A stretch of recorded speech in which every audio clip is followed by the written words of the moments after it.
Napakaswerteng araw po muli sa inyong lahat, mga kasim like-minded, at ito, nagbabalik muli tayo sa ating panibagong vlog tungkol nga po sa Jesus My Autobiography. So yun, bago ko pala umpisahan, naalala niyo po ba yung tungkol sa binabasa kong libro na A Course in Miracles? Ito po. Ito siya, yung book na yun. Naalala niyo ba kung anong page ako noon? Kung nasaan pa lang ako? Ako sa page, ito, 830. Dito, 830 na ako. Tapos papunta na ako dito sa The Little Gap, chapter 28. Ngayon, nandito na ako sa page na to. 1410. Nandyan na. Nasa lesson 238 na po ako. So, yung dati kasi, more on explanation lang siya. Wala po ako sa lesson. Mga text lang. Yung ganito. Inabot ako ng 8 months bago ko siya matapos talaga. Alam mo yung sa loob ng isang araw, nagbabasa ako ng 8 pages a day para lang makaabot ako sa lesson na to. And it's a totally different. Sobrang ibang klase ang na-reach kong level na talagang grabe yung paglinis ng ego ko. Nung binasa ko, tumabot na ako sa level na ganito. Ang dami kong mga notes, basically. Sobrang dami. Pag ako kasi nagbasa, ito, nagsusulat ako. After kong magsulat ng mga instructions dito, o yung mga aha moment ko, ang next na babasahin ko, yung karugtong kasi nito, o yung next information or explanation para mas maliwanag ay ito. Yung A Year of Forgiveness. So, nandito na rin ako. Yan. Year of Forgiveness. And after ko masulat, take down notes yung mga aha moment dito, manonood naman ako ng video para ipaliwanag. Kasi minsan may mga bagay na hindi mo magets. So, dun sa video mo, mas magigets yung pagpapaliwanag. Yan. Bakit ganun? Anong ibig sabihin nun? Ganito, ganun. Yan. So, malaking tulong siya. Parang doble-doble na yung ginagawa ko. Binasa ko na yung pinaka-original. Dito mo na nag-umpisa. Yung explanation sa book. And then, pag nakinig ko pa ng audio, minsan kasi, dito, hindi na nailalagay lahat sa book. Yung pinaka-iba pang adlib na sinasabi sa video. Kasi kailangan malinis sa book, di ba? So, pagdating doon, mas may gets mo, yung pala yun. Okay. Magiging ganun ka. Yan. So, ang dami kong notes dito basically. At meron akong ibabahagi sa inyo na isa na for sure makakatulong to sa inyo kapag naunawaan nyo. Ito po yung mechanics nung tungkol sa guilt. Guilty ka at kapag ginigilty mo siya. Okay? So, araw-araw po ako nag-notes dito. Ayan. So, since nasa 238 na ako, actually, meron pa ako sa notebook na puno na. Ito. From start to end. Puno talaga siya. Everyday kasi tayo nagtitake down notes. Ayan. So, the reason why kaya ako pinapakita sa inyo ganito, dahil kahit sa mga time na hindi ako nakakagawa ng content, ng vlog, yung training ko sa sarili ko, hindi po nag-stop. Everyday. Monday to Sunday. May pasok, umiwala. Tuloy ang pagbabasa, tuloy ang pagtitake down notes, tuloy ang pagkikinig ng audio. Lagi kong inuuna yan. Parang binabombard ko ba yung sarili ko? Alam niyo yung ibig sabihin ng bombard? Pinupuno ko, dun ko muna inuumpisan lahat ang araw ko sa training. Pagkagising ko sa umaga, nagpipray ako. After ko mag-pray, mag-yoga ako. After ko mag-yoga, mag-meditate ako for 30 minutes. O kaya ko rin pahabaan yung kung gusto ko kasi nga, dahil meron akong work, so kailangan ko siyang gawing 30 minutes lang. After 30 minutes, mag-start na ako mag-ganito. A Course in Miracles. And then after nyan, maliligo na ako. After ko maligo, saka pala ako makikinig ng audio na yan. Then after ko makinig ng audio dun sa A Course in Miracles, ng training, siyempre, ready na ako. Pag maglalakad ako palabas, nakikinig na ako ng another audio ulit. Yan. Pag nandun ako sa train, nakaupo na, magbabasa ako ng libro. O kung medyo nahihilo ako, kasi nahihilo ako pag, nagbabasa yung, lalo yung break, yung gumagano'n ba. Stop ako niyan, kinig lang ako ng audio, habang nagme-meditate. sa loob ng tren. Kasi ang biyahe ko almost 1 oras din. Pagdating sa work, always 30 minutes or di kaya minsan 45 minutes pa bago mag-start yung work ko. 10 o'clock ang work ko. Minsan nasa work ako mga 9:20. Ganyan. Andun ako. Sobrang aga. So, anong gagawin ko? Magbabasa ng book. Yan. So, magbabasa ulit ako ng book. Yung iba pang mga books na tungkol sa connected dun sa Course in Miracles. Ganun po yung training na ginagawa ko. And then, sabihin natin, okay, sa work. After ng break time, basa ulit ako niyan.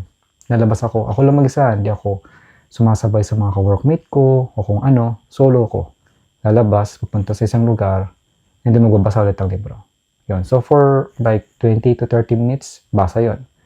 And then, pagka work ulit, syempre, after nung pag-uwian na, pag-uwian, makikinig ako ng audio, or di kaya magbabasa ng libro. Or di kaya, syempre, pagod ang katawan, most likely, habang nakikinig ng audio, nagme-meditate ako. Kung hindi ko ma-absorb yung yung audio, ginagawa ko, meditate lang. Talagang pinapakiramdaman ko lahat ng vibration from ulo hanggang sa paa. Baba, pataas. Yun yung ginagawa ko, training. Pagdating naman dito sa bahay, siyempre gabi pagod ka na. Most likely, wala na akong masyadong magawa kapag so sobrang pagod na. Kaya, diretso tulog na lang. Yan. Minsan, pagdating sa bahay, kumakain naman ako, pero ang kain ko pala ay sobrang fasting lagi. Kasi pag kumain ako sa gabi, most likely ang kain ko niyan sa umaga is around mga alas 2 na, alas 3, alas 4 ng hapon. O sabihin natin, halos nasanay na ako kumain ng isang beses lang sa loob ng isang araw. Yan na po yung nagagawa ko. And din ko kakain man ako, laging light lang yung food ko.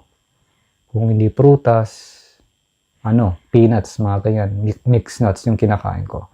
Napapakain pa rin naman ako. Yung sobrang parang once in a blue moon na lang ako kumain ng kanin. Hindi na talaga asin araw-araw.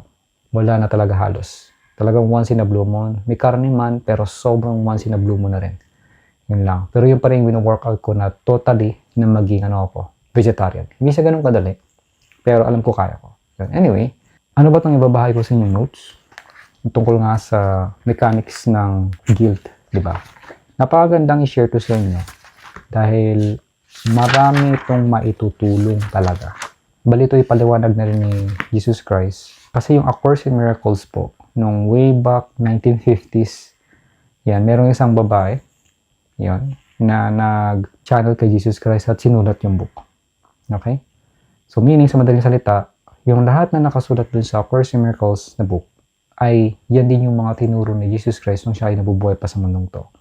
So meaning, nakukuha ko directly yung training na itinuro niya noong unang panahon na hindi nagbago, kundi lahat ay tungkol sa pagpapatawad at pagmamahal. Yan, para ma-master yung material world. Yan. So ito, babahagi ko sa inyo, nasa lesson 235 ito. So medyo mapapa-advance kayo ng konti, pero most likely, nakikita ko kasing malaking tulong to. Okay?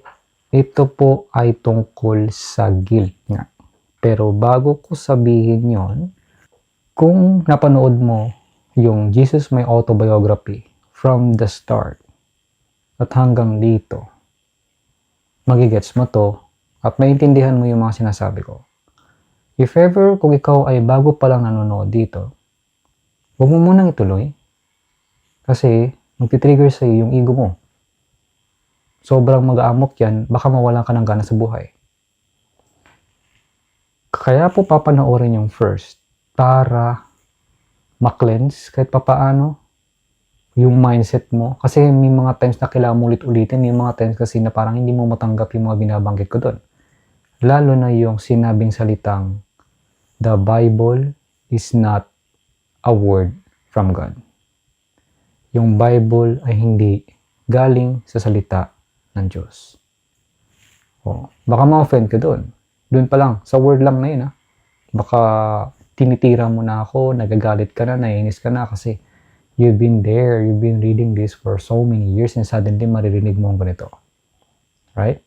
So maganda ang umpisa mo doon para ma-cleanse mo ang iyong sarili. If not, huwag mo lang tuloy to. Pero pero if you're watching this, tulad na sa mga dati ko pa mga subscribers, tuloy po natin. Okay? Ito po siya. Aware na rin po kayo na Di ba binanggit ko? Si Jesus Christ, nung siya ay nabuhay sa mundong to, hindi siya pinanganak na banal agad. Na parang magic or something na kumikintab, na parang Diyos agad, yun. Hindi. Pinanganak siya dito bilang isang normal lang din na tao. Katulad ko, katulad mo. Yan. Na nag-struggle din siya, na kailangan dumaan din sa mga different kind of challenges sa buhay para tuluyan niyang magawa to o tuluyan siyang magkaroon ng Christ consciousness. Ang difference lang niya ay from the very start, nakikinig agad siya sa source o sa mga intuition, sinasabi ng intuition niya. At wala siyang pakialam kung sino nagsasabi, basta alam niya, aware na aware siya, yun yung tama. Hindi niya inaalam yung pangalan kung sino nag-guide sa kanya, basta sinusunod niya lang. So kung aware kayong ganyan, aware na kayo sa ganon, mas maganda to. Madali mo siyang magagets. Okay? So ito po. Ang guilt at yung sinasabing pagiging makasalanan ay hindi po totoo sa mundo ng Diyos. Ito po ay isang ego world.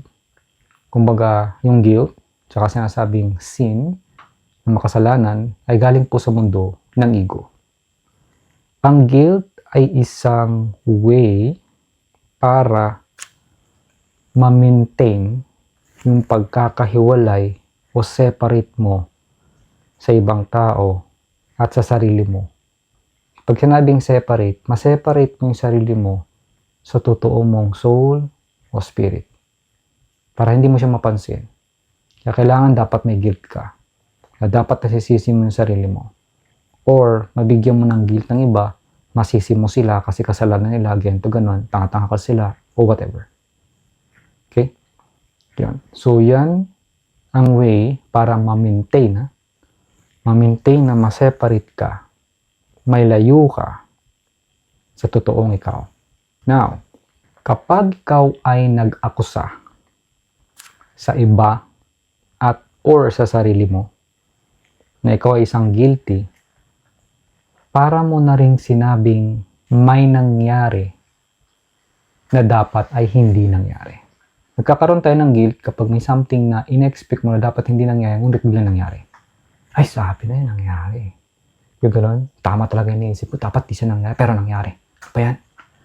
Nagkakaroon ka ng guilt, nagbibuild ka ng guilt sa sarili mo. Ganun din sa ibang tao, pinagsabihan mo, di nakinig, o diba?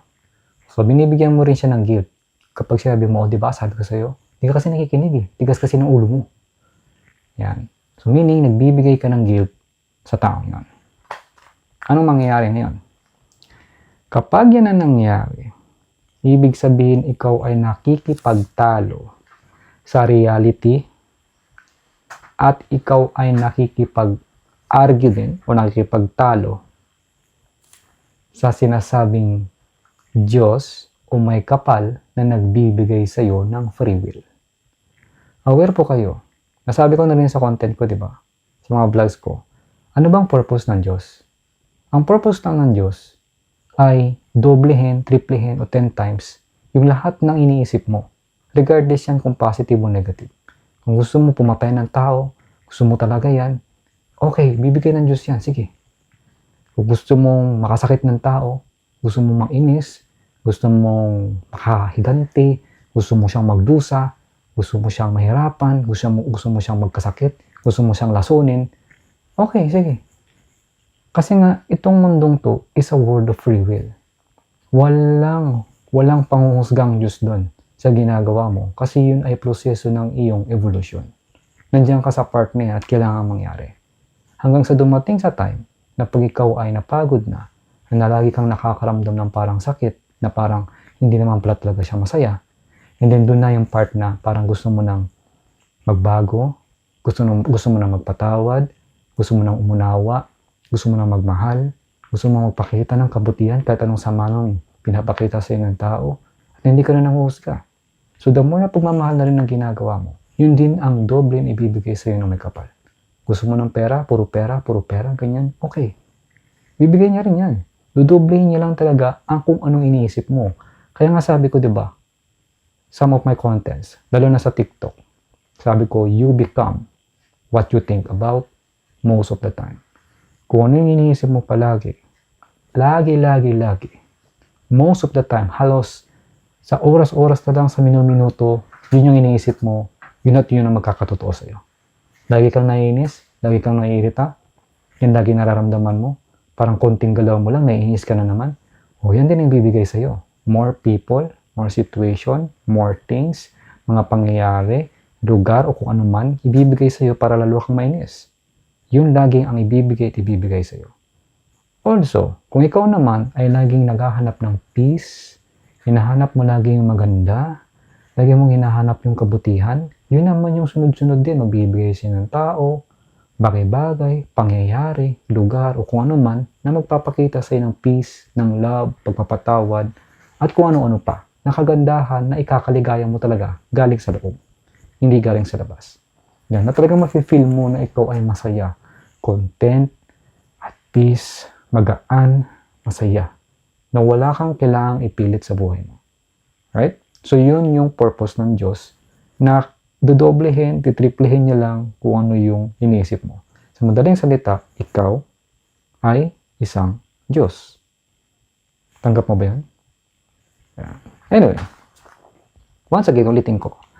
It means na kapag merong nangyari na hindi mo inaasahan na dapat ay hindi mangyari, ibig sabihin pala nun, nakikipag-argue ka sa reality at sa Diyos na nagbigay sa atin ng free will dito sa mundong to. Kapag ikaw sa sarili mo at sa ibang tao ay nagbigay ng guilt, na guilty ka, tapos nagbibigay ka rin ng guilty sa ibang tao, parang hindi ka aware na nakapagbigay ka ng guilty. Once na ginawa mo yon, automatic inaatake mo ang Diyos. Ina-attack mo yung sarili mo, yung kapwa mo, at ang Diyos. Automatic yan. Okay. Ito yung something na hindi talaga as in tinuturo sa atin. Na kapag tayo ay nag-isip, na iniisip mo na tama ka. Tama ka. Yan. At iniisip mo, dahil dun sa tama mo, na hindi dapat ito'y nangyari. Sorry for the word. Minsan siguro sinasabi natin, ang tanga-tanga kasi niya, hindi kasi siya nag-iisip. Makapal kasi mukha niya. Kasi tingin mo, ikaw ang tama. So sa madaling salita, kung ganun yung nangyayari, 100% you do not know enough. Na nagiging arrogante ka at you are playing as God. Na para kang isang Diyos na ikaw ang dapat tama, ikaw dapat, sila dapat yung mali, na dapat sumunod ka sa akin, hindi ka kasi gento, wala kasing sense, yung ganon. Diba? You're playing. I know you're a God. But anong klaseng God? Is it a loving God? O yung God-fearing na sinasabi? Na dapat ikaw ang katakutan ng Diyos. Yan. Ngayon, kapag ginawa mo yun, you make yourself or someone guilty. Okay? Every time na meron kang naisip na akala mo ay tama ka, and then suddenly, may hindi ka inaasahang nangyari na dapat hindi nangyari kasi ang iniisip mo, ini-imagine mo ay hindi yun, at namali mo sila, ginilty mo na yung sarili mo, inatake mo ang Diyos, yun agad yun. Now, another thing, try nyo isipin to. Kung ang Diyos ay binigyan tayo ng free will, diba? Binanggit ko kanina, wala naman siyang pinipili, wala siyang right or wrong, everything is right for Him, binibigay niya lang yung regalo sa lahat ng gusto mong iniisip sa mga inahangad mo. Kahit ano man yan. Binigyan tayo ng free will na gawin at ma-experience kung ano man ang gusto mong ma-experience sa mundong ito. Maaaring hindi ko pa nabanggit sa inyo to, pero dito kasi sa mundong to, simula nung bata pa tayo. Bata tayo, di ba? Ang nangyari kasi, kaya tayo nagkaroon ng ganung klaseng mindset, o kung ano man ang kinalakihan natin, most likely, hindi talaga yan pinilit sa atin, kundi tinanggap natin voluntarily. Paano natin voluntarily yon? Sa paulit-ulit na sinasabi, alam mo yung parang ini-insert nila, dahan-dahan, hanggang sa tuluyang tanggapin mo na ang sinasabi nila at naging paniniwala mo na. Yan. So, sa madaling salita, wala talagang nagpo-program.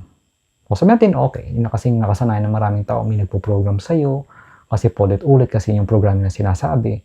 Pero, dati, sabi ko, totoo ba talaga na pwedeng hindi ka ma-program? Yes.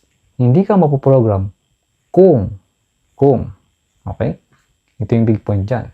Kung hindi mo papaniwalaan at kung hindi mo papakinggan yon, at kung hindi ka mag-voluntarily na tanggapin ang mga sinasabi nila. Kaya nga tignan nyo, meron akong ka-workmate, iba-ibang lahi nila. May Chinese, may Japanese, may Korean. They're diverse, sobra. Ngayon, dito sa Chinese, nagsasalita sila ng Chinese word. Talagang parang FU na word in Chinese version. Nung napapakinggan ko yun, talagang walang kwenta. Walang meaning at all. Hindi ko maintindihan kasi Chinese yung pagkakabanggit. But for them, they're laughing and sabi nila pangit daw talaga. Ganon. Kaya pag sinabi ko rin sa kanila ang PI in Tagalog, wala ding meaning sa kanila yun. They don't understand it. Kasi di naman yun yung nakasanayan nila kasi it's nothing. Kumbaga, they don't voluntarily want to accept it kasi maraming yung nakaprogram sa kanila na mas naunang voluntary nilang tinanggap. Kung paulit-ulit mo siyang gagawin, nalala niyo 4 steps when learning new information? You don't know what you don't know una. Ngayon nalaman mo na yung dating hindi mo alam. Yung dating hindi mo alam, ginagawa mo na siya consciously, paulit-ulit, hindi lang 100 but 1,000 times. Hanggang sa naging unconscious competent ka na. Kahit di mo na iniisip yun, automatic na siya tumatakbo sa isip mo. Kung paulit-ulit mong gagawin yun, sa loob ng sabi natin 8 months o 9 months, o kahit nga 3 months lang yun na magiging enerhiya mo. In-insert mo yung paniniwalang ganon. So kung kinabisado ko yung mura in Chinese, paulit-ulit sa isipan ko, magigets ko na yan. Magkakaroon ako ng linaw sa tenga ko. Pag may mga Chinese nagsasalita at narinig ko yun, automatic alam ko na nagmumura na to. Ganun na siya. So anong mangyayari sa akin? Yun yung magpapakita. Mga taong mahilig magmura, mga taong mga loko-loko, o mga something na may same energy pagdating doon. Okay? Kaya nga, sabi ko sa inyo, ang Diyos ay nagbigay sa atin ng free will at tayo lang ang voluntary na nag-a-accept nun. Whatever you want, whatever you experience, tayo lang may kagagawa nun. Then, everything is a valid experience.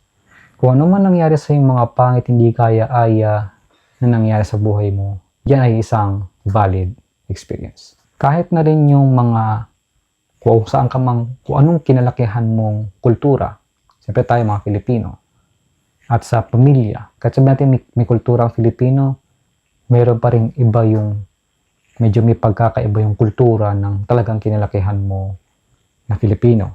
Diba? O ang pamilya natin. Iba naman yon. At ganoon din sa mga naituro sa atin na mga sinasabi nilang hindi tama. Kapag may mga bagay, simula sa araw na to, na nakita mo na parang hindi tama ang nangyari, inalaw po ito ng Diyos na para mangyari. Hinayaan niya na dapat mangyari ito. Inalaw niya. Halimbawa, sabihin natin, mamatay yung isang bata, madisgrasya yung isang bata, matumba, masaktan, mabalian ng buto, o kung naman magkasakit, magkaroon ng taong nababaliw, nasisiraan, o kung ano pa. Hinayaan ng Diyos yan na mangyari. And the question is bakit? Like yung malulupit na tao, yung mga kidnapper, yung mga magnanakaw, yung mga mamatay tao, inalaw ng Diyos yan. It has to happen because it has meant to be. Dapat talaga siyang mangyari. Parang hirap tanggapin, no? Halimbawa, bigyan ko ng example. Ako, naglalakad ako dito. Then suddenly, biglang may nadisgrasya dyan. Nakita ko, may sasakyan, lumiko, bumunggo doon, bush, gumanon talaga siya. Yan. Dati, nagpapanik ako, makikisyoso ako, pero ngayon hindi na. Wala na talaga. It's totally different na. Kahit dito sa train station, may pumapasok na parang, yung nasusobra na ba sa kakaganon? Yung sabi natin, marijuana, o baka nagdrugs pa sila. Yung gumagano na, tapos papasok, salita siya mag-isa. Tapos, matindi yung amoy nila, siyempre. Wala na kasi silang awareness doon. Kasi sabog nga sila. Yan. Wala akong pangungusga doon. talaga may mindset na ako na it has to happen. Na nakalimutan nila ang totoo nilang nature kaya sila nandyan. And then, nagdadasal ako na, Panginoon, bigyan niyo po sila ng pagkakataon, ng way na maging clear po ang kanilang isipan at maging maganda po ang kanilang buhay. Yan po yung laging prayers ko. Kasi na patawarin niyo po sila, Panginoon. Naging ganyan sila. Patawad po. Bigyan niyo po sila ng magandang buhay na makakain pa sila at maging maayos sila. Ayan. So yun yung iniisip ko lagi towards them. Pero ganun pa man, kung may madisgrasya dyan o kung ano man ang mangyari, ang kaya ko lang talagang gawin, tignan. And somewhat, I really understand na kaya nangyari yon, it's not because of me, it is because of them. Sila ang nag-isip nun na hindi nila halos matanggap pag if ever ipaliwanag ko. Sila ang may kakagawa nun, kaya silang disgrasya, kaya sila napaaway, kaya ganun yung nangyari. Kasi sa kakapanood siguro nila ng mga palabas, ng mga news, ng mga patayan, ng mga action, ng mga nakakatakot, kaya nag-manifest to their mind yung actual reality, yung ganong klaseng bagay sa buhay. Which is maraming tao hindi nakakaintindi nun. Sobrang dami. Nakakala nila, it's a coincidence. It happened suddenly. I don't know, I'm not aware. Gaganon sila. But the truth is, sila ang may kakagawa nun. So ako naman, nandun din ako, pinapakita sa akin yun to witness and to learn education kung anong gagawin ko if nakita ko man yun. Telling nyo, 100%, wala po akong medic na, alam mo yung first aid na technique, wala talaga ako yun. As in, wala. Ewan ko, kasi never kong inisip talaga na malidisgrasya o magkakasakit o kung ano man. Ang alam ko lang talagang mga panggamot o talagang natural na gamot is kung may sakit ka, naturally, magagabayan kita ng kung ano yung gagawin mo. Like, tubig, malagyan mo na tubig, yung luya, yung honey, tapos merong kalamansi, mga ganyan. I know some ways. Yeah, but yung talagang first aid, wala po talaga ako. Yan. So, I could say that's one of my weakness, but I could say that's also my strength. Kaya hindi ko po na-attack yung mga ganyang bagay, kahit sa sarili ko. I don't need it. Yan, because ako ay laging safe. Kasi kapag di ko iniisip yun, hindi tumatakbo yung ganong programa, kaya hindi siya nangyayari sa akin. Yun yung kinagandahan. Right? Naintindihan ko na rin agad itong konsepto na to way back nung nagkausap kami ng boss ko na Japanese. Kasi yung boss ko na Japanese, kahit hindi siya marunong mag-English, Japanese lang siya. Lagi siya nakasuot ng suits. Tapos may hawak siyang bag. Ganda ng relo niya. Million yung relo niya. Kahit saan siya maglakad. Kahit maglakad siya sa mga liblib, kahit saang lugar. Never ever siyang nakaranas na ma-hold up. Never ever siya makaranas na siya ay maagrabyado. Never talaga. Bakit? Kasi siya ay laging magandang iniisip niya. Kahit saan siya magpunta. Doon. So, nung pinaliwanag niya sa akin yun, na-remember ko yung training doon sa audio na pinakinggan ko, na kapag ikaw ay positive, talagang malakas ang energy of love mo sa sarili mo. Kung sino man ang tao dyan, sabihin natin yung mga baseball bat, naglakad ka dumiretso ka, you know you're giving love, hindi nag-i-emit sa'yo yung kaba o takot, o kundi saya at pagmamahal, mararamdaman nila yan. They will fall back. Oops, bakit anong meron sa taong to? Parang ganito ganon. Or there's some kind of situation na may dumating na pulis o maraming tao para hindi nila gawin yung krimen na to sa'yo. Mababalin sa ibang tao. Pinractice ko yan nung ako ay nasa sukat. Merong squatter area doon. Naglalakad ako. Alas 12, alauna minsan pag ako nauwi. Pinractice ko yan. Nakita ko, it is. Ang nagbibigay sa akin ng dito nun, para mangyari yung negative, ay yung ego ko. Yung isip ko. Alam mo yung tipong minsan nakasakay ako sa jeep, na ang ganda naman ng tingin ko. And then meron akong na-imagine bigla, na nagbanggaan daw kami. Sabi ko, ba't kanya mga naisip ko? Yun. So, kailangan maging aware kayo sa ganun, kasi yan ang programa na nakatanim sa consciousness nyo. Dati pa. So, ginagawa ko nun, nire-rewind back ko. Nakita ko sa picture, nagbangga na, di ba? I-rewind ko yun na parang umatras. Tapos, ipi-play ko ulit, yung imagination na yun, Hindi na nagbangga, naging safe na. Yan. So, ganun yung ginagawa ko talaga before. So, everything that happens, that manifests in front of you is because sa mga naisip mo. Because you're a God. Ikaw ang gumagawa niyan. Hindi mo lang alam. Pero ngayon, alam mo na. But once again, ito. Tuloy natin, no? Kapag may nangyari sa'yo, yung mga bagay na iniisip mo, tapos, unexpected nangyari yung ayaw mo, yung hindi dapat, tapos nakipag-argue ka na, I cannot accept this, hindi ko matanggap, kalokohan to, lalaban ka, ganyan. Sa madaling salita, nakikipag-talo ka sa may kapal. At ito ang magbibigay sa'yo ng pagod. Mapapagod ka lang talaga sa gagawin mo. Mawo-wear out ka. May stress ka lang, magkakasakit ka. Proven and tested ko na to for so many times. Kahit sa palabas, pinakita na rin sa akin to. In reality, ganun din na nangyari. Okay?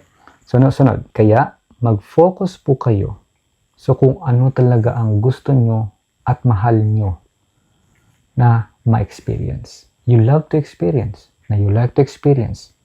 Yun ang mas fokusan mo.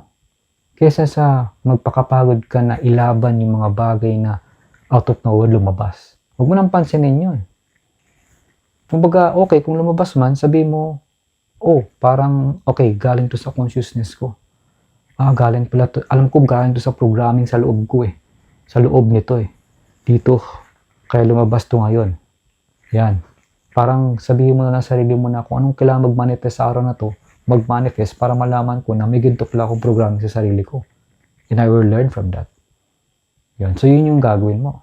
So, once lumabas yun, tanggapin mo, pasalamatan mo, and then after that, think again. Choose again. Piliin mo yung talagang gusto mo, ma-experience, at mahal mo. Mahal mo sa sarili mo. Yung mahal mong gusto mo talagang ma-experience sa buhay. Yun ang piliin mo. And then, i-keep mo yung isipan mo doon. Kalimutan mo na yung mga past mo, o kung ano man ang mga hinanakit na nangyari sa buhay mo. Kasi, once na naisip mo ulit to, yung mga nakaraan mo, yung talaga nagbigay sa'yo ng sugat sa puso mo, yung di mo matanggap na kinamumuhingan mo, sinasayang mo lang ang oras mo. Kasi parang gusto mo lang siyang i-create o gawin ulit sa present moment mo or sa future mo. Ito pa yung pinakamaganda. Tandaan nyo, once na merong pangit, na parang yun nga, sinasabi ko kanina, may nangyari na dapat ay hindi nangyari. Kailangan siyang harapin, kailangan siyang tanggapin, kailangan siyang mahalin, at matuto ka doon. And then let go. Kasi na ang Diyos ay merong bagong ginagawa sa iyo. Hindi ko lang kung kilala niyo si Mekos. Meron siyang bagong hinahalo o niluluto para sa iyo. Na ibibigay niya sa iyo, kaya nangyayari yung mga ganyan sa buhay mo. Tungo sa new creation na hinahangad o gusto mong makamit sa buhay mo. Sabi natin, new ideas, ang mga bagong bagay na walang kinalaman sa iyong nakaraan. Bibigyan kita ng napakagandang example ng katunayan at patunay sa mga sinasabi ko sa inyo dito. Kung ikaw ay, once again, no, kung ikaw ay bago pa lang ulit nanonood dito, maraming hindi ka maniwala dito sa sasabihin ko. Pero, I've been proving this for so many times. Tahimik lang kasi ako. Pag may nangyari kasi sa akin, oobserbahan ko talaga yan. Gagawin ko lahat ng mga itinuro. Mga tutunan ko, mga tinake down notes ko, mga napakinggan ko. Sasabuhay ko yan, susundin ko yung instruction. Ganun ako ka-obedient. Kasi I just want to follow what my soul and spirit wants. Okay? Ito. Last time, nung pumunta ako sa downtown, after ng work, kami ng mga ka-workmate ko, pumunta kami doon sa may parang Toronto. Nag-ice skating kami. I'm so excited. Mura lang naman eh. Sa loob ng 2 hours, $15 yung babayad mo. Mag-rent ka lang ng parang ice skating na sapatos. Ice skating yun, una na bago ko. Kasi yung last na ice skating ko, grade 3 pa ako eh. Tagal na. Pero nung nandun na ako, sabi ko, okay. Tapos, siyempre, ang dami din nag-skate doon. Ano kasi ako yung sobrang aware ba sa 5 Basics Foundation? Wala naman akong pinapakinggan tao, pinapakinggan ko yung sarili ko.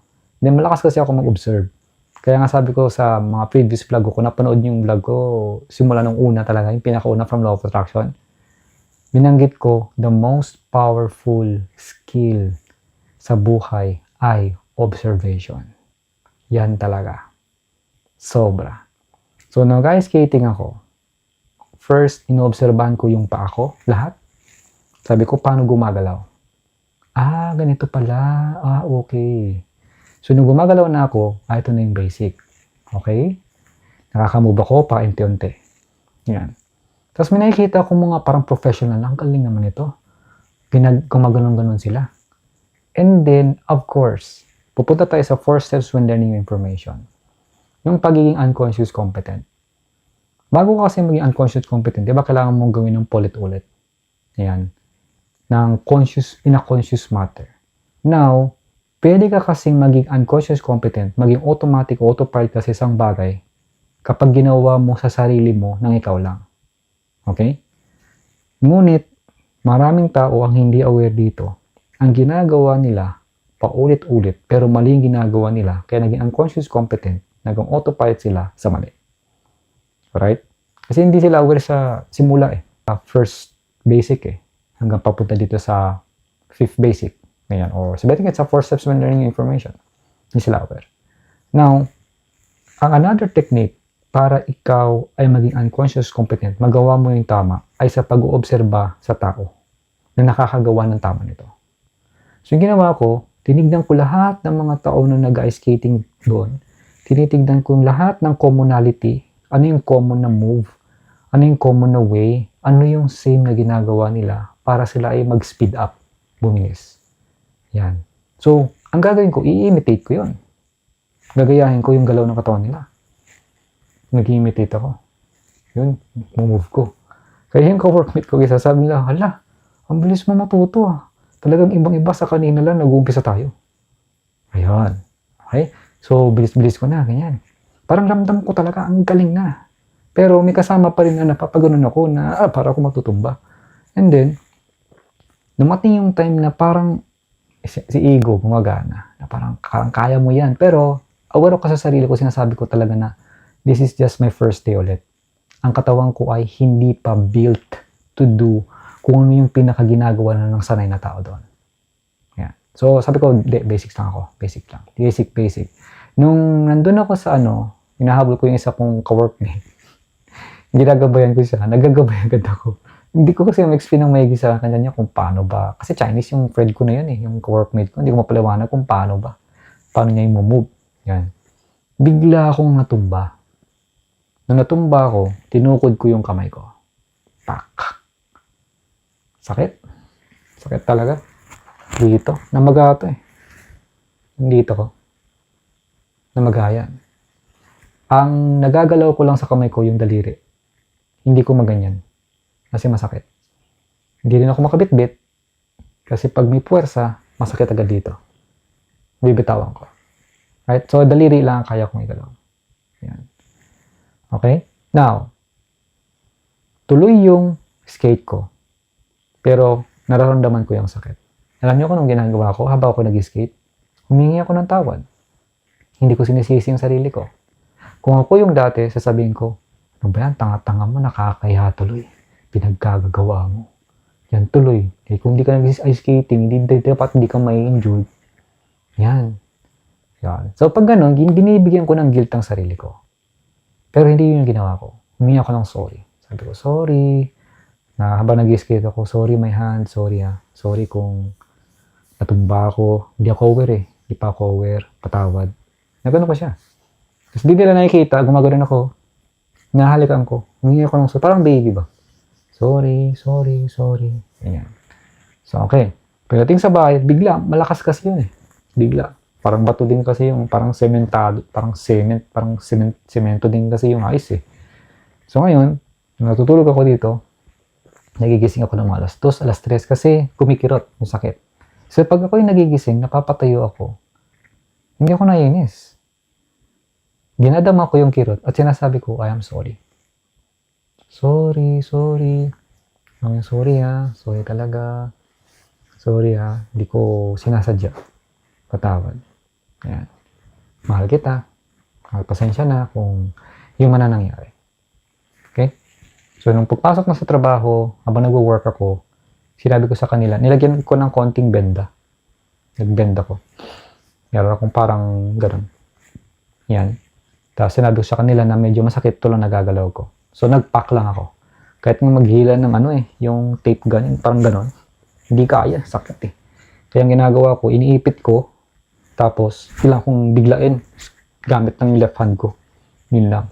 Sabi ko sa sarili ko, ito na, sakto yung nabasa ko tungkol sa guilt, tungkol sa mga training ko. This is a perfect day. Kung ano yung kailangan mag-manifest, ay mag-manifest. Sabi ko talaga, okay, this is a perfect day. Perfect day talaga ito na nangyari sa akin to. Bakit? Matitrain ko yung left hand ko. Yan. So, nung nagtitake down notes naman ako, yung tungkol sa mechanics ng guilt, January 14 ko ginawa to. January 13 nangyari yung ako'y na-injured. Okay? 13. Talagang kahit ito yung gumagalaw, sinulat ko pa rin. Kahit masakit. Pero, doon ko natutunan na kahit masakit ang kamay mo, kapag talagang willing kang gawin ng isang bagay, masusolusyonan mo. Nasulat ko. Ito yung sulat ko. Naayos ko pa rin siya. Kahit papaano. Kahit papyaw.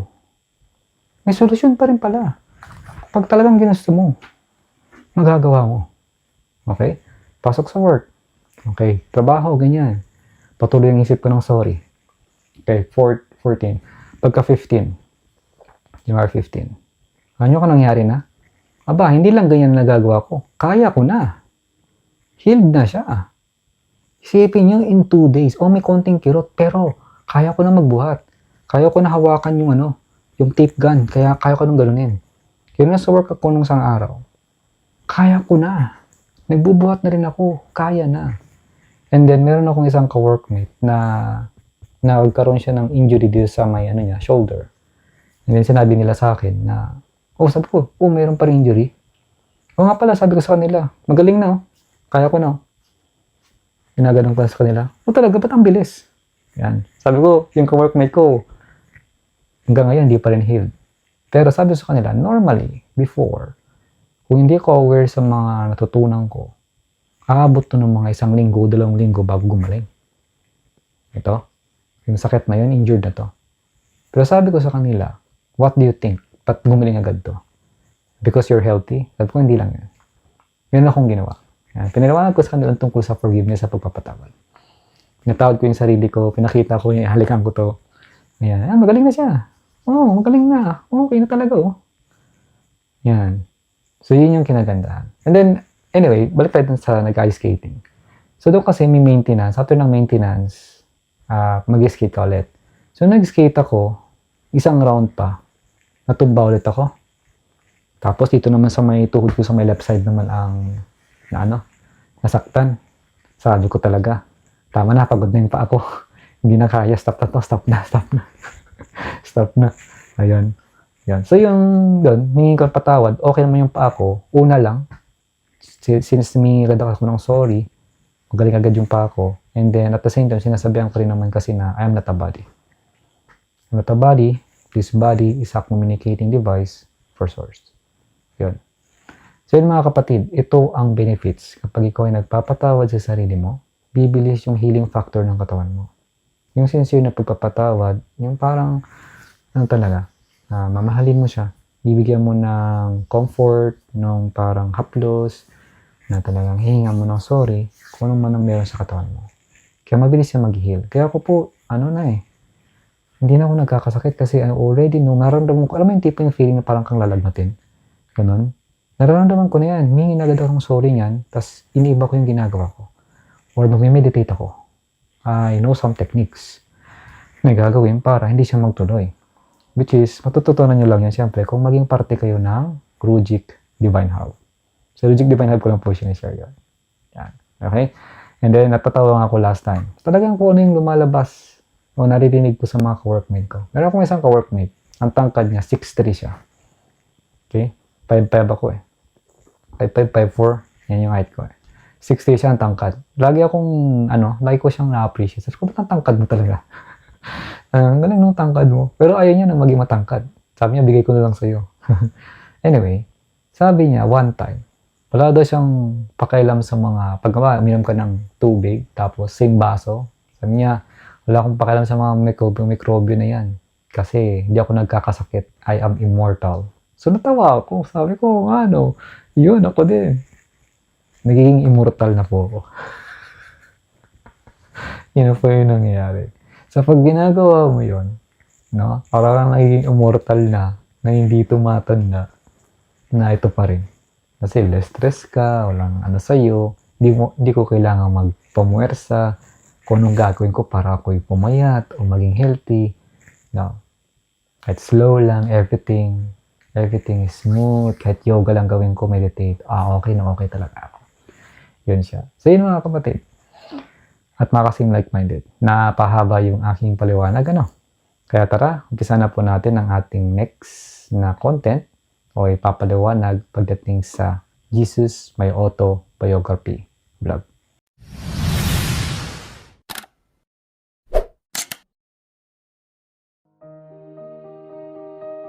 Hello once again, this is Rudy Claserna. Maraming salamat po muli. At ito, pagpapatuloy na natin ang ating next topic pagdating na dito sa Jesus, My Autobiography vlog. At ang magiging topic po natin ngayon ay tungkol na po sa husband and wife reunited. Ito na yung continuation. So once again, yung po, babasahin ko siya. After ko siya mabasa, ipapaliwanag ko siya sa level na kung saan madali pong maintindihan ng mga lahat na makakapanood po nito. Okay, so dito, sabi ni Jesus Christ, as I was walking to Mary, nakita niya na, nung papalapit na daw siya kay Mary, I could see that I had recovered somewhat. Nakikita niya na yung sarili niya, naka-recover na siya. Sabi niya, I was trimmed and clean. Okay, so sa madaling salita, na trim yung buhok at siya ay nalinis na. I was still quite underweight compared to what I had been before. Ngunit, siya pa rin daw ay parang kulang sa timbang o payat compared sa dati kung ano siya. But it had only been a few weeks of not eating much at all. So, it was what you call a diet. So, siyempre kasi few weeks lang din naman yon yung hindi siya kumain, kaya matatawag daw niyang diet. Nung palapit na daw siya sa bahay, as all married men would under these circumstances, lahat daw po ng mga lalaki ay magkakaroon ng gentong klaseng pakiramdam na situation. Alam mo yung parang hindi mo alam kung sasabihin ng partner mo kasi bigla ka nawala for so many weeks na wala mo ng paalam, ano nangyari sa'yo. Diba? Sabi niya, as I opened the door, Mary rushed into my arms and flung herself at me with such ferocity and voracious anger and passion that it was quite a delight. Na-imagine nyo ba yun? Yung tipong tumakbo, pumunta sa iyo, parang may galit, na parang naiinis, na may kasamang tuwa. Yun yung ginawa ni Mary nung nakita niya si Jesus Christ. Ganun, diba? Yan. I have to say, she was angry, but she was so relieved. Galit na galit si Mary, pero ganun pa man, nakampante siya, na natuwa siya, relieved ba? Finally, nakita kita mali. Ganun. She had heard that I had been at my family home, but she had chosen not to go there. So kahit narinig po ni Mary na si Jesus Christ nandun na sa bahay ng mga magulang niya, mas pinili niya pa rin na hindi pumunta doon. So kung ikaw ay isang babae, will you also do that? O ikaw ay pupunta doon, susugurin mo yung asawa mo, bakit hindi ka nagpapaalam, ba't diyan ka dumiretso? Parang hindi mo ko binigyan ng respeto. Diba? Ego yun. Nakaka-relate po ba? Ayan. Okay? Ganun din sa mga lalaki. Anong gagawin mo kapag yung babae dumiretso sa bahay ng magulang niya, hindi dumiretso sa iyo? Right? Yan. Pero dito, pinapakita po na si Mary, mas pinakita niyang hindi pumunta doon. She had discerned. Yon. Discern meaning discernment. Inunawa niya, tinignan niya na maigi, inobserbahan niya. In her own wise way, that I was there for a purpose. Diba? Inintindi niya na for sure, kaya siya nandun kasi merong rason. Kung bakit. And she knew that I would not do this without a reason. So yun din, hindi na alam niya na si Jesus Christ, hindi niya gagawin yun nang walang rason. So ganoon din ako back then, no? Of course, pero din tayong mga pagkakamali na ginawa at dahil sa pagkakamali na yun, kaya ka natuto. Kaya ako nag-self-develop, kaya ako mabot sa ganito. It's because of those mistakes. Pero ganun pa man, meron na akong mindset talaga before na I will let you go, I will learn na ako ay hindi magdududa o kung ano man. Parang tumatakba sa isip ko na ano yung kantang God is watching us. Meron nakatingin sa'yo. Yan, kung may gawin ka mang mali or may kalukuhan kang gawin, it's always up to you na. Yan, kumbaga, ikaw rin din naman, kumbaga, alam mo yun eh, kumbaga ikaw lang din naman ang sasakit sa sarili mo. Pero may ganun na akong mindset dati pa. Kaya talagang pinalaktis ko na yung mga wala ng selos or whatever. Tinanggap ko yung mga ganyan. After a few thumps on the chest and some passionate kissing, we sat down. Parang palabas lang. Yung parang kumaganon-ganon sa dibdib. Tapos nag-kiss din sila. Siyempre sa sobrang pagka-miss. Diba? And then umupo sila. Umupo si Mary sa lap ni Jesus Christ and I held her tightly. Parang niyakap na mahigpit. Hindi inumpisa na ni Jesus Christ na ikwento sa kanya ang story kung ano ba nangyari sa kanya. She had heard from those who witnessed my baptism. Narinig niya rin daw yung nangyari kay Jesus Christ nung siya ay nagpa-baptize. And the transmission of energies that I had disappeared into the woods afterwards. Nung narinig ni Mary sa ibang tao na siya ay nagpa-baptize, after nun, bigla siyang nawala daw dun sa woods. So once again, kaya nga sabi, the Bible is not the Word of God. Na sinabi si Jesus Christ na pumunta sa disyerto for ilang years? 4 years? 6 years? Ganon? Bago siya magkaroon ng Christ consciousness? No, it's not. That's not the story. Iba po ang story. Nung nagpabaptize si Jesus Christ, pumunta siya sa woods, not in the desert. No? Nandun siya para maobserbahan niya na nangyayari at walang makadisturb sa kanya. Sinabi niya before yung desert na term kasi para siyang nasa desierto na walang makakadisturb sa kanya. Pero hindi ibig sabihin nandun siya mismo actual sa desierto para mag-meditate lang or kung ano. No, it's not. Okay? Yeah. Next, they had seen light and they had seen my body reacting in a way that clearly was not my normal self.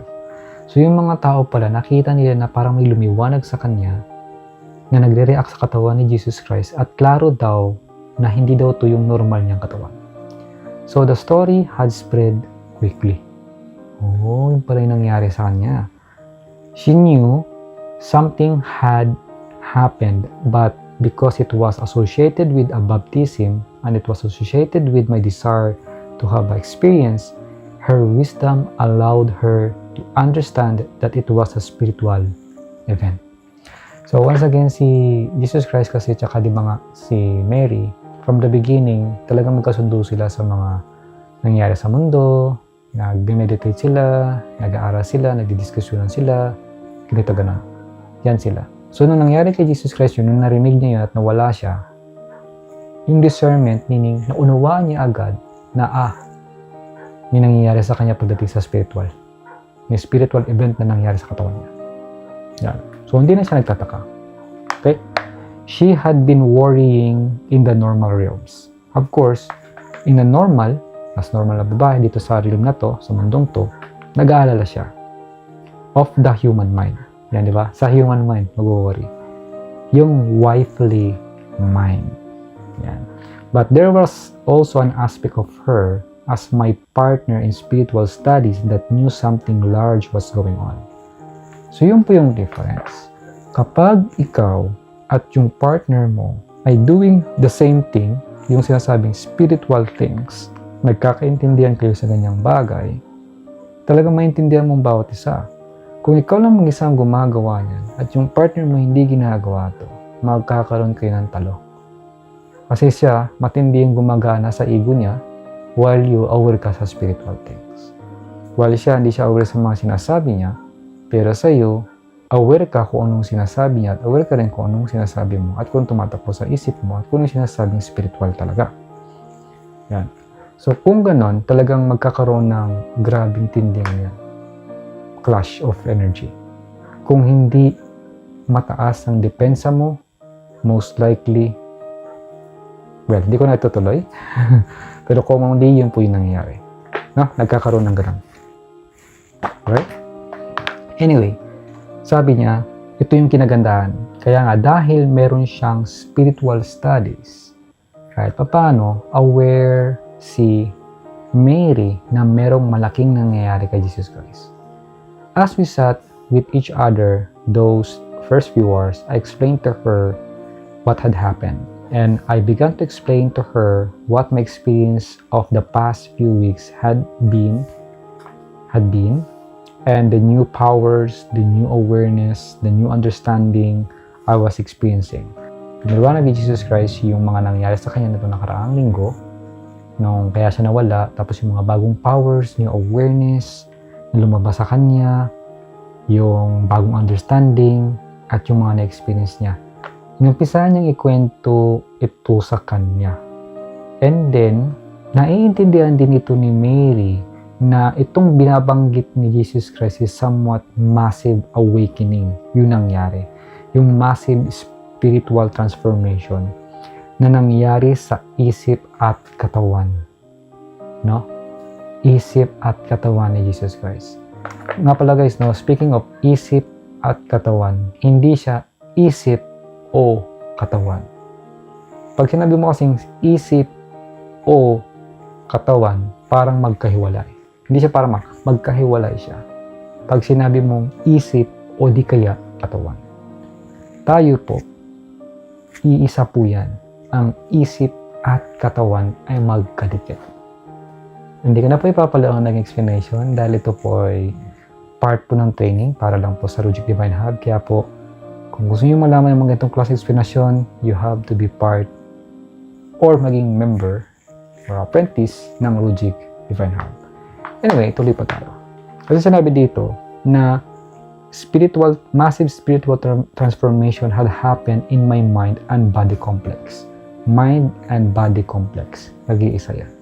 Yan. Anyway, we spent the next few days bonding again, communing again on each other and speaking about these experiences. So, after ng ilang araw, nagband ulit sila, nag-usap, and then, nag-usap ulit sila tungkol sa mga experiences na to. Tapos, nag-umpisa si Jesus Christ methodically go through with her what I experienced. Yung parang binigyan niya ng method kung paano niya ipapaliwanag kay Mary kung ano yung mga nararanasan niya. Nag-came up daw siya sa plan na umpisahan daw niyang i-share, no? Sabi niya, we came up with a plan to begin sharing this wisdom with other beings. So, yun. So, nagplano din pala sila. So, nung pinaliwanag niya yung method kay Mary, hanggang sa nag-come up sila na ipaliwanag na i-share itong wisdom na to sa ibang tao. For we knew that it was a gift from heaven. Dahil alam nila na ito'y galing regalo sa langit o sa Diyos may kapal. So, ito din po yung ginagawa ko. Kung ano man po ang iniregalo sa akin, ay binabahagi ko po talaga sa inyo. May mga bagay lang ako mga sinasabi na bakit kailangan maging part pa ng Rujik Divine na ba't di mo kailangan ipaliwanag dito. Kasi may mga bagay talaga na hindi nyo muna dapat malaman. Ganoon po siya. Totoo po yan. Ako, experience ko niyan. Sa sobrang pumamadali ko, gusto ko agad malaman ng ganito, ganun, lahat-lahat. Nako, nadismaya si ego, nawala ng gana si ego, para akong na-depress at nagkaroon ng anxiety at parang nawala na ng gana sa buhay. Yun na po siya. Nangyari po sa akin yun. Yan. So, kung gusto mo rin magmadali, gusto mo rin ma-experience yung ganun, okay, I'll give it to you. Or sabi natin, i-search mo na lang. Ako, nag-search ako eh. Kaya sabi ko nga, Rujik Divine Hub, maging part eh. Diba? So, yan. Anyway. Pero ganun pamamalalaman at nalalaman pa rin naman yan. Hindi pwedeng hindi. Kung yun talagang tatahakin mo at pipiliin mo. Yan. So, yan. If you will, we knew it was transmutation of consciousness that was profound. And we knew that I receiving information that other beings were not receiving. So dito, naintindihan kasi nila na ang mga impormasyon na nakukuha ni Jesus Christ ay hindi po natatanggap ng ibang mga tao. At hindi rin po nakikita ng ibang tao kung ano ang nakikita ni Jesus Christ. Yan. So sabi natin, meron siyang natatanggap before na hindi po natatanggap ng karamihan ng maraming tao, kahit si Mary. Si Jesus Christ lang po yun. So, sabihin natin sa akin din, meron din akong mga natatanggap na impormasyon na hindi po natatanggap ng karamihan. Marami nakakatanggap but seems like still different yung kanilang mga yung parang nakifilter kasi. Naiiba ba? May distortion sa mga information, sa mga language, sa mga words na alam nila. Ayan. Okay? Sabi ni Jesus Christ, I was seeing within beings. O, tingnan yun. Nakikita niya ang kalooban ng isang tao. Nakikita niya sa loob mo ang struktura ng mundo mo. Galing, no? In a energetic level.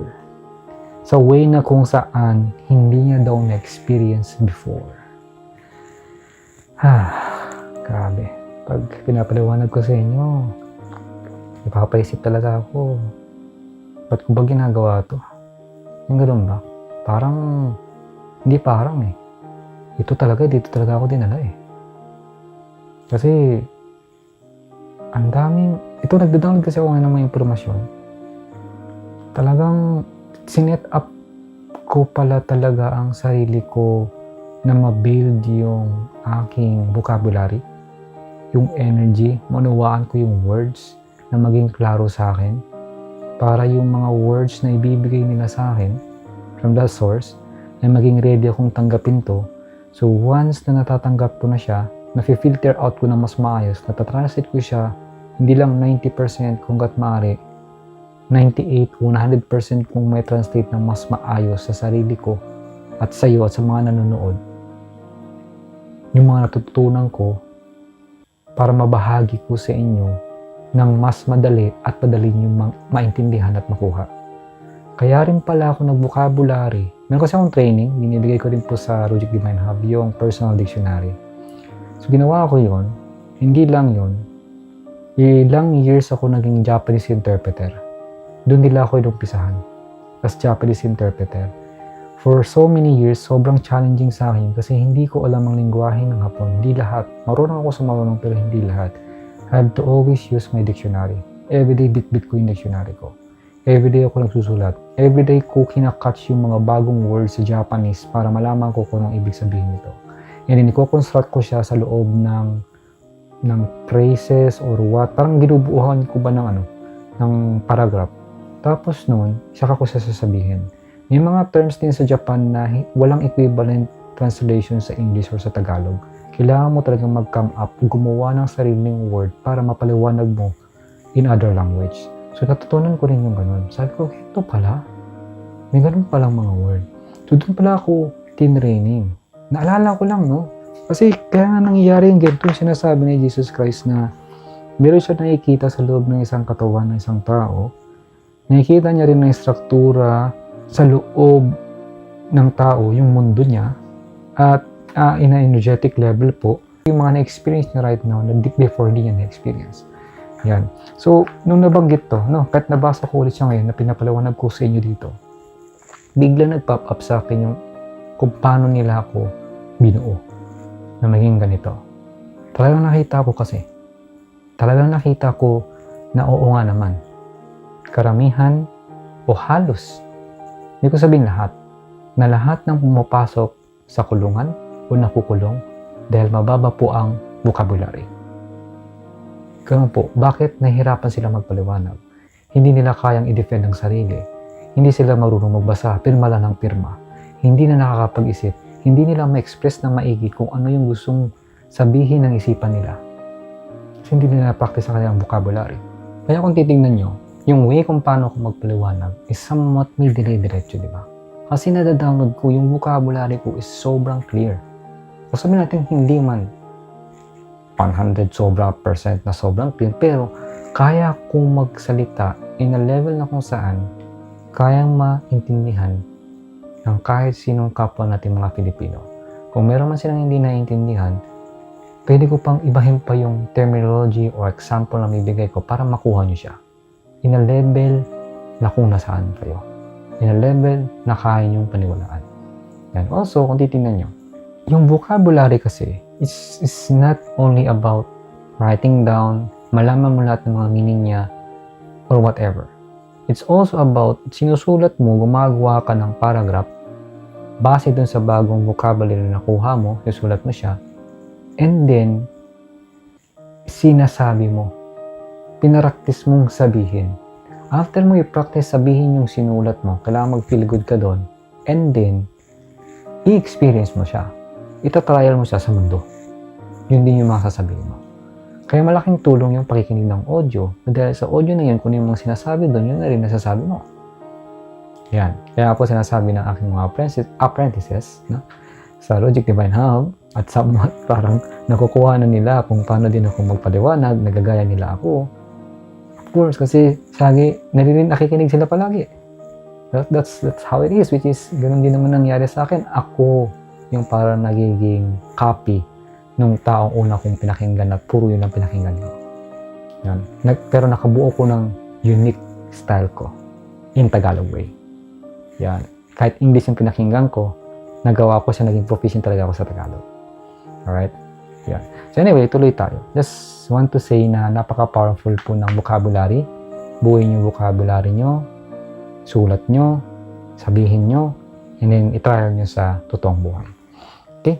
So, sabi dito, I was able to deep in and deep out of this awareness. Ang galing, no? Deep, parang sumausaw ba? Pwedeng pumasok si Jesus Christ doon at lumabas sa consciousness. All I had to do was change my focus. Galing, no? Kailangan nilang baguhin yung focus. So, meaning, kaya rin natin to. Kaya natin pumasok doon sa consciousness at lumabas. Kailangan lang natin palitan yung focus natin. Kaya talaga, sinabi ko kanina, you become what you think about most of the time. Kung ang focus mo, kung ang thinking mo ay laging nandoon, yun nga talaga mangyari sa'yo. So meaning, you can deep in there. You can also deep out if you change your focus at iniba mo. Diba? Okay. So yan. Sabi niya, I was able to see aspects and the functioning of the inner structure of whatever it was I was looking at. Okay, ito ibang level na to. Grabe. Ibig sabihin, kayang makita ni Jesus Christ ang aspeto o function sa loob ng structure na kahit anuman ang tignan niya. Galing! Pag tinignan niya to, kaya niya makita sa loob yung struktura nito kung ano nangyayari sa mundo nito, sa loob. Nito, yan, sa akin, ito, yan, ito makikita nyo. Ganon siya. Yun po yung nangyayari. Galing na ibang klaseng power niya. And sabi niya, I could see how I could affect it and change it. Ganon kalakas ang isipan kapag ikaw ay nasa Christ consciousness na. Kaya po, hindi pinamamadali yung sinasabing Kundalini Awakening. Yun. Kasi kung meron kang ganon, tignan mo, sabi niyo, I could see how I could affect it and change it. Kaya niyang apektuhan at baguhin yun. Ganon kalakas ang isipan natin at buti na lang meron kang ego. na sumasagabal dyan sa totoo mong kapangyarihan. Di ba? Kasi kung lumabas yung totoo mong kapangyarihan, yung consciousness mo na to, at may ego ka, anong gagawin mo? Pipinsalain mo lahat. Yung mga iniisip mo hindi kaya-aya. Baka iniisip mo gusto mo mamatay, mamatay talaga. Di ba? Na nag-iisip ka ng mga hindi kaya-aya, biglang bumagyo, o nangyari, nandiyan na yung bagyo, paano ka ngayon? Kasi hindi mo naayos ang isipan mo. Ayun, nakukuha niyo na po kung bakit napaka-importante na matrain ang isipan. Nagiging klaro po ba tayo? Okay? Again, ito tayo sunod. We began to do some basic experiments with plants and this kind of things. So, inumpisahan nila mag-eksperimento na tignan yung mga halaman at kung ano pa mga bagay. It was clear daw that I could make a plant thrive. Ibig sabihin nun, klaro na kayang buhayin ni Jesus Christ ang halaman, mag-thrive, mabuhay, maging okay. If I choose, kung yun ang pipiliin niya. And it was clear, klaro din daw, that I could make a plant die almost instantaneously if I choose. Grabe, ganon ka makapangyarihan ang Christ consciousness o kahit sabihin natin yung isipan mong yan. Ganon po siya makapangyarihan kung pipiliin mo. Yung lagi ko sinasabi, di ba? If you choose to, kung pipiliin mo, kung gagawin mo, kung yun nga ba talagang tatahakin mo. Yan. So, ito po yung isang pruweba ng sinasabing totoong supernatural superhero. Na first ever kong nakakita na totoong nangyari. O hindi ko man siya nakikita, na-imagine ko eh. Nararamdaman ko eh. Siya na nakapagpaliwanag nito eh. Again klaro sa kanila. Nag-experiment sila kung gaano kalakas ang consciousness ni Jesus Christ nung siya ay nagkaroon ng Christ consciousness. Nag-experiment sila sa halaman. Pag tinignan niya at binigyan ng focus, kaya niyang buhayin to. At kapag iniba niya focus niya, pinili niya ang iba, kaya niya rin patayin ang halaman instantaneously. Ganun po kamakapangyarihan ang ating consciousness, ang ating sarili, ang iyong isipan, ang ating isipan. So ngayon, nalaman mo na to. Ano na ngayon gagawin mo? Papatuloy mo pa rin ba yung pag-iisip ng negative? Patuloy mo pa rin bang papatayin yung sarili mo sa kakaisip ng pag-aalala at sa mga bagay na hindi kaaya-aya? Patuloy mo pa rin bang papanoorin yung mga balita, yung mga pangit na sinasabi ng ibang tao na paulit-ulit na nakapagpababa ng enerhiya? It's always up to you if you choose it. Okay? Hindi po isang coincidence kung bakit ito naging topic natin ngayong araw na to o ba't ko ginawa ang vlog na to. Because this is the right time and right moment for me to explain this. Today is a perfect day. Kung anong kailangan mag-manifest, has to manifest. Okay? Okay, sunod. This was somewhat intimidating initially. Nakaka-intimidate, diba? Because I realized that I was wielding tremendous power. Na-realize ni Jesus Christ na, meron pala akong matinding kapangyarihan ngayon. Yan. I took it upon myself to meditate for several hours each day in communion with this new connection I was experiencing. So, ang ginawa niya ay nag-meditate si Jesus Christ sa sarili niya for hours, daming oras sa loob ng isang araw. Siya akong mag-meditate. Kaya may isa po kong apprentice, ang pangalan niya ay si Brother Ton. Siya ang pinakamalakas mag-meditate right now sa amin kasi nag-meditate siya ng 2 oras. Grabe. Sabi ko, 30 minutes lang. Umabot na siya ng 2 oras kapag siya nag-meditate. Nag-meditate siya, madaling araw siya nagigising eh. Mga alas 2, ganyan. Then 2 hours mag-meditate. O alas 3 siya tapos nagigising. Grabe. Ibang klase. Kaya di na ako nagtataka kung bakit nakakarinig na siya o naririnig niya ng spirit guide niya. Yan. Anyway, next, I was experiencing direct vocal communication from spirit. So, yun na pa yung nangyayari. Kaya Brother Todd, kung pinapanood mo ito ngayon, ito po yung nangyayari. Kapag lalo mo pa at patuloy mo po itong gagawin. Yung meditation. Okay?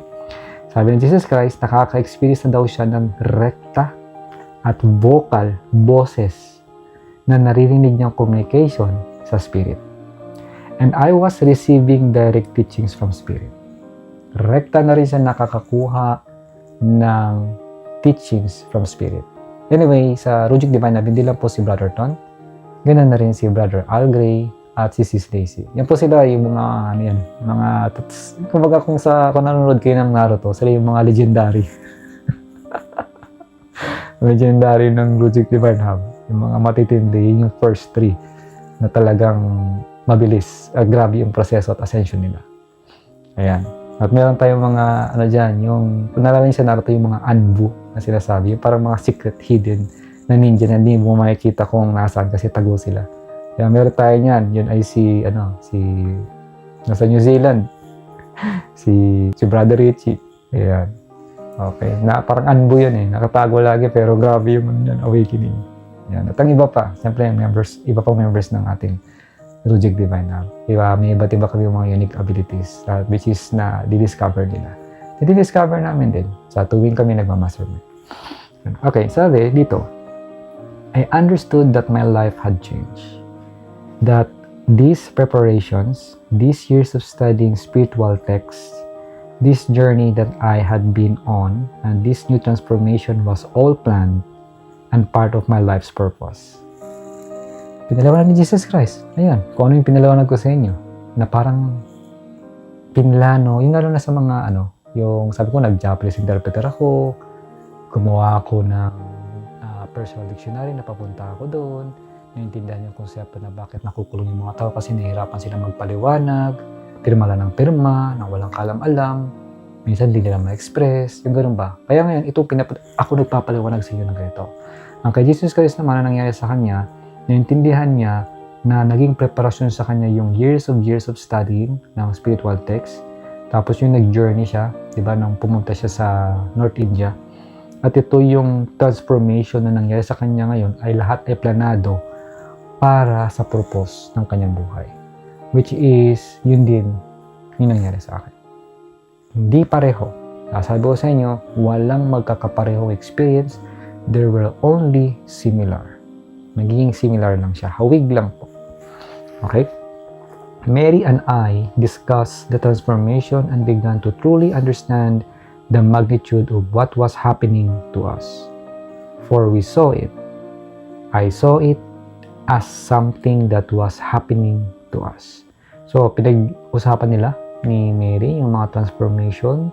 Kung ano ba talaga ang totoong magnitude o yung pagbabago, yung pag-unawa sa mga nangyayari sa kanila. Kasi nakita nila eh. Nakita nila kung ano talaga nangyayari. The physical shift. Yung physical na nag-shift. At yung consciousness. Yung consciousness, yung isip mo, pagka nag-isip, na mangyayari sa body, mind. O mind, body. Yan. But Mary was my partner in all ways. Galing, no? Pero kahit ganoon man, si Mary pa rin ay ang partner niya sa lahat ng mga way, mga bagay. This is an important point for you to get in this story. Ito yung pinaka-importante na maintindihan natin kasi nga, itong story na to, wala pa to sa Bible.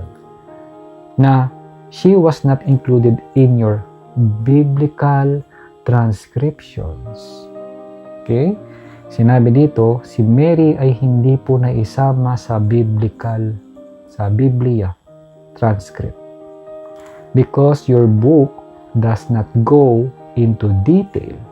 Dahil yung Bible o yung biblical na isinulat ay hindi po napapunta sa detail talaga about this part of my life. Sa part ng buhay ni Jesus Christ. Hindi nila alam yon. Sabi ni Jesus Christ, it does not go into detail about this because there was no one there to witness it. O, di ba? Yan. Kaya you don't know what you don't know. Hindi mo alam ang hindi mo alam. Kaya hindi po nasulat sa biblical si Mary kasi walang tao ang naka-witness noon.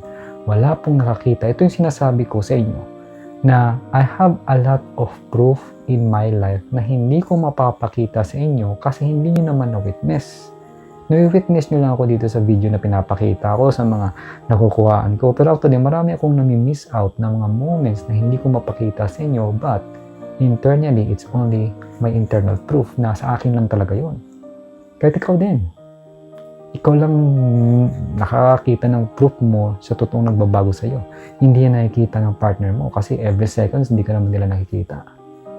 Bawat segundo po hindi ka naman nila nakikita kung ano talagang ginagawa mo. Ikaw at ikaw lang din talaga sa sarili mo. Yan. So kung ano man ang meron sa'yo proof, hindi mo kailangang ipamukha sa kanila. Because that's your own. Okay? Unless they ask for it. Yun po siya. Kaya po sa Rujik Divine Hub, lagi pong sinasabi, ano yung tatlong magandang nangyari sa inyo itong nakarang linggo. Yun lagi sinashare namin para maganda ang enerhiya na makuha ng bawat isa. Meron din po ba kayong ganong group? Kung wala po, wala kayong makitang ganyan, and then, para ka sa Rujik Divine Hub. Ito yung hanap mo. And once again, if you choose to. Okay? Yeah. There was no one there to understand it. So, hindi lang ma-witness, but wala ding ibang tao ang makaka-unawa. All the descriptions of my life, lahat ng descriptions sa buhay ni Jesus Christ, lahat ng descriptions ng story ni Jesus Christ, were laid upon after my enlightenment. Ay lahat isinulat lang after nung naging enlightened na siya. Sa madaling salita, hindi po talaga nasulat bago siya maging enlightened. Hindi po alam ng mga tao to. Kaya parang ako, kung meron mag-interview sa akin, darating yung point na sobrang sumikat ng Rujik Divine Hub. 5 years from now, naging sabihin natin 1 million members, 2 million members na. Sikat na, laki-laki na ng Rujik Divine Hub. Nagtalamak na sa buong mundo yung mga tinuturo o mga ginagabay na binabahay ko sa inyo. Iba't ibang lingwahe na rin. May English, may Chinese, may Japanese, may Russian, may Indian, kahit ano pa lahat. Yan, lumabas na. Kahit saan, sa lupalop sa mundong to, yung mga binabahagi ko. And then, merong tao magagawa ng book tungkol sa akin. Pero, isi-search nila lahat ng videos ko. Lahat ng tungkol sa akin. Interview nila kung ano mga nagagawa ko. Yung network ko, yung ari-arian ko, o kung ano man. Pero yun lang ang nakita nila.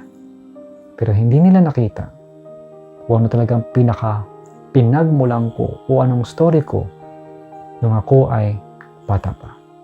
Nung ako ay maliit pa. Ano yung nakita ko nung ako ay maliit pa ng pagkasunod-sunod nun na hindi po nila maiintindihan.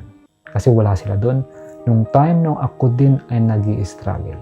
Hindi nyo nakita yung time nung ako ay sobrang depressed, na sobrang stress, na sobrang down na down.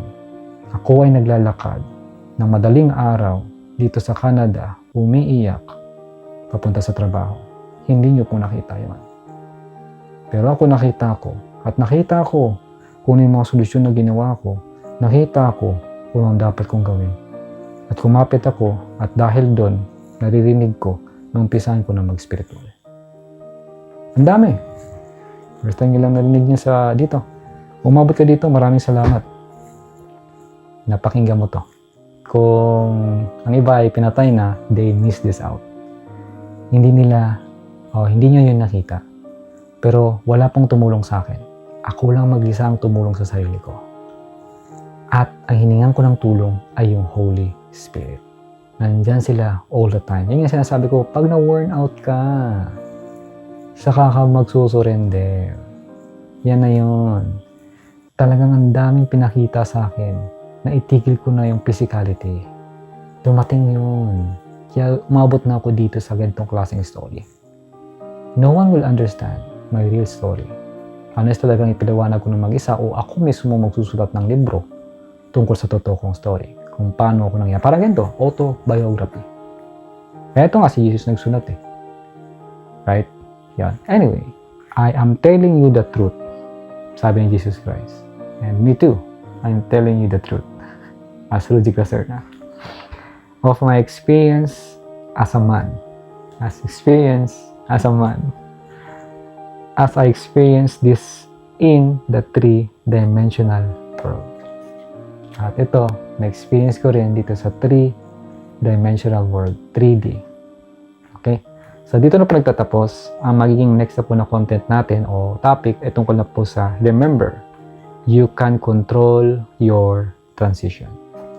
Yan, mga kasing like-minded, mga kapatid, kamusta po? Ang haba ng content natin for today. Hindi ako maniniwala na wala kayong mga bagong natutunan dito sa binahagi ko sa inyo.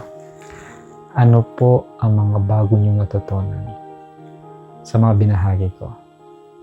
Share niyo po. Tulad ng sinabi ko sa inyo, vocabulary. It's okay na matuto. It's okay na mag-take down notes kayo. It's okay na sabihin niyo na sa sarili niyo. But why don't you experience it by commenting down below? And anyway, medyo late ko nang sasabihin. I just want to say or shout out tayo no, sa mga nag-comment last time sa last kong content na nag-isip para ituloy ko to. Na sa totoo lang, itong araw na to, supposed to be have a work. Ngayon akong pasok, hindi ako pumasok kasi hindi ko nagawa sa kahapon. Dapat kahapon ko gagawin to. But I have the feeling na wala mo na akong gagawin. I have to reset. Yan. And then ito na, nag-trigger ng lahat. For sure may nag-iisip nito. Salamat kay Toy Saturn. Shoutout sa iyo, Toy Saturn. Shoutout din kay Ka-Vikings. Shoutout kay Ma'am Merlinda. Ayan. Shoutout din kay Good Safe. Ayan. Shoutout din kay Lani Clanza. Shoutout din kay Oliver Kubalan. And shoutout din siyempre kay Brother Algray tsaka kay Sis Cecilia or Sis Daisy. Maraming salamat po sa lahat ng nag-comment.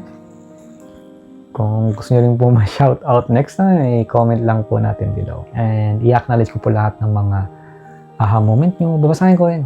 Maganda yan eh. Since di kayo makasali sa mastermind meeting. Siyempre, nakakasali lang kayo o nakakapanood lang kayo kapag in-upload ko yung mastermind meeting namin tungkol sa law of attraction, di ba? Paano kung I choose not to upload it? Hindi kayo makakakuha doon, di ba? So, ang magandang gawin, kaya ito. Pwede kayong mag-comment down below ano mga aha moment nyo. Yan, babasahin ko yan para marinig nyo sa susunod na content na pwede nyo ulit-ulitin na pakinggan. Yan. Kung ano mga aha moment nyo, natutunan nyo sa personal nyong buhay, after nyo mapakinggan yung ganitong content na ginagawa ko, at sa iba pa, para mapakinggan din po ng ibang mga taong naghahanap ng ganitong klaseng kasagutan sa kanilang buhay. Once again, my name is Rudy Caserna. Ako po ay always sincere, as in sobrang sincere, na magbahagi sa inyo ng katotohanan na talagang umubra pagdating sa buhay. Kaya umabot na nga ako dito eh. Sabihin na to na sinasabing Jesus. Sabi nga ni Brother Richie na ang pinapakinggan ko right now o ang pinapakinggan namin right now ay si Jesus na nasa spirit world na. Wala nang ego doon. Wala nang ego ang pinapaliwanag nito. Wala na. Walang halong ego. Kaya, the next question is, who do you listen to? Are you going to listen to the people who knows this, who think knows this, pero may ego? O dito, sa pinapaliwanag ko sa inyo, what do you think? What did you feel? Right? Yan po. Maraming salamat. Ingat kayo palagi. And God bless us all wherever we are. Thank you. Thank you.